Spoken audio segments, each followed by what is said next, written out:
When millions of concurrent users hit refresh during a massive global holiday shopping event, the sheer volume of digital traffic will shatter a traditional architecture. This dashboard displays a hyperscale e-commerce platform's extreme metrics: 100 million SKUs, 10,000 orders per second, and a 50-to-1 read-to-write ratio. It must balance conflicting physics: sub-100 millisecond read latency against strict ACID compliance for transactional writes. If you attempt to serve both rapid discovery queries and strict financial updates from a single relational database, you create severe read-write-lock contention. The read operations block the writes, and the writes lock the reads. Vertical scaling offers no real protection here. Buying a larger server with more memory or additional CPU cores does not resolve the contention. It merely delays the inevitable crash by a few minutes before the traffic surge overwhelms the connection pool. The solution is to completely decouple the platform into domain-oriented microservices. By isolating specific user actions, the architecture can handle distinct workloads without cross-contamination. Scaling for Amazon-level throughput demands strict path isolation, physically separating the read-heavy discovery process from the write-heavy checkout ledger to eliminate database contention entirely. The first execution path to isolate is the catalog service. The primary engineering challenge here is data variance. A laptop requires specifications for RAM and processor speed, while a t-shirt requires variables for sizes and colors. Comparing three database structures, a relational schema forces attributes into columns, creating sparse tables. The EAV model stores attributes as rows, but searches create tangled, slow n-way self-joins. The optimal hybrid is JSONB: stable fields in columns, dynamic attributes in JSON, allowing direct index lookups. Even with an optimized JSONB column, forcing the primary catalog database to evaluate complex user search queries during a traffic spike will exhaust its CPU resources and degrade its write speed. To protect the transactional database, the architecture asynchronously projects catalog data outward into a dedicated, heavily replicated search cluster. A dedicated search engine, like OpenSearch, completely takes over the responsibility for full-text parsing, autocomplete functionality, and faceted filtering. Decoupling storage from search indexing introduces eventual consistency. When a merchant updates a product description, it might take several milliseconds for that change to propagate and reflect in the live search results. A slight delay in a product appearing in search is an acceptable trade to guarantee sub-100 millisecond query responses and keep the user on the page.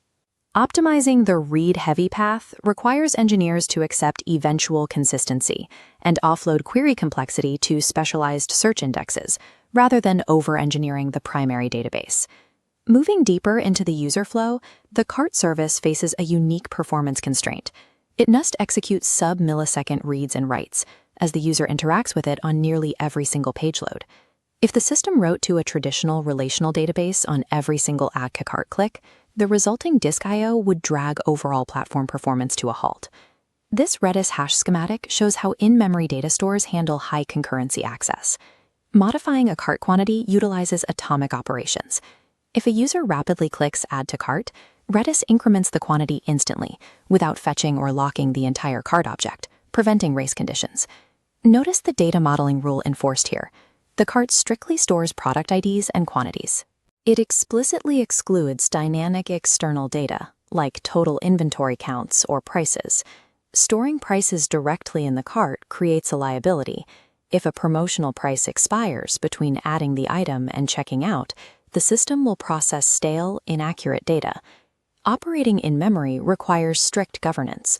Millions of abandoned guest carts will eventually bloat the cluster and exhaust the available RAM. Engineers mitigate this by applying strict time-to-live expiries for guest sessions. When a guest authenticates, pipelined commands atomically merge that temporary guest cart into their persistent user profile. Offloading volatile, high-frequency interactions to a lightweight Redis hash protects the core relational databases, ensuring they do not exhaust their connection pools managing ephemeral session data. Once the user clicks Checkout, the architectural rules invert. The system must immediately transition from eventual consistency to absolute strong consistency. This creates a timing dilemma for inventory deduction. Deducting stock the moment an item enters the checkout flow causes artificial stock depletion if the session is abandoned, but waiting until the payment clears introduces the physical risk of overselling the item to multiple concurrent buyers. The platform executes a dual-phase inventory reservation.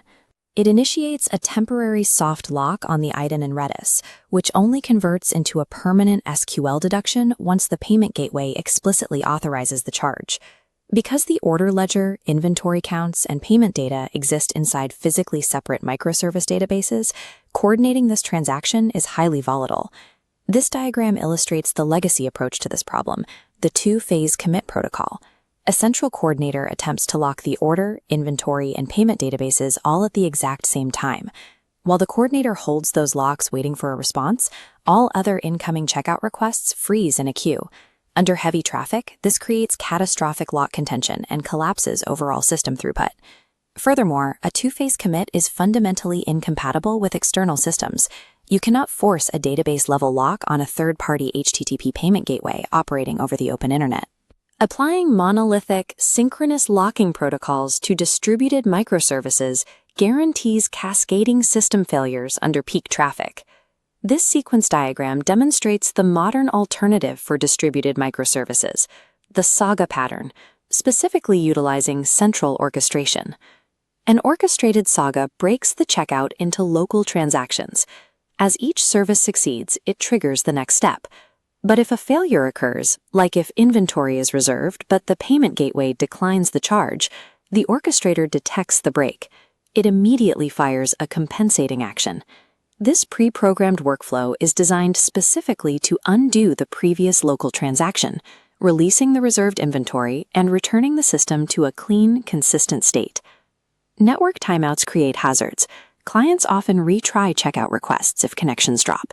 To prevent duplicate processing, the client generates a stable item potency key. Duplicate requests hitting the API layer are intercepted and dropped before reaching the payment service.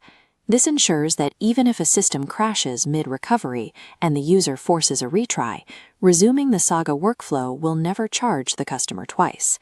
Saga orchestration allows the platform to achieve eventual data integrity across distributed databases without holding the long-lived locks that throttle system availability.